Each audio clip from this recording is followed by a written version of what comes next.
If you have any small bumps protruding from your walls, they're likely what contractors call nail pops.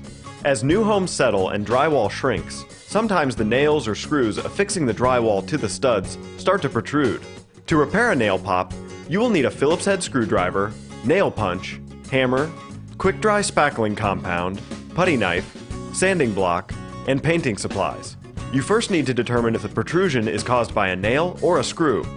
To do this, take a Phillips head screwdriver and press it into the center of the pop. If it's a screw, the screwdriver will set and find its place in the head of the screw. If it's a nail, it will likely just slide around.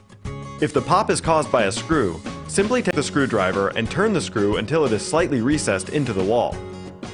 If the pop is caused by a nail, take your nail punch and hammer and tap the nail head until it is slightly recessed into the wall.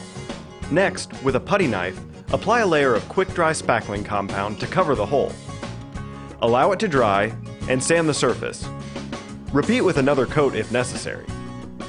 Once it is completely cured and sanded, apply fresh paint. If the nail pop is in the ceiling, you have to set the existing nail and then drive in a second nail within 1 inch of the old one, or the nail pop could reoccur.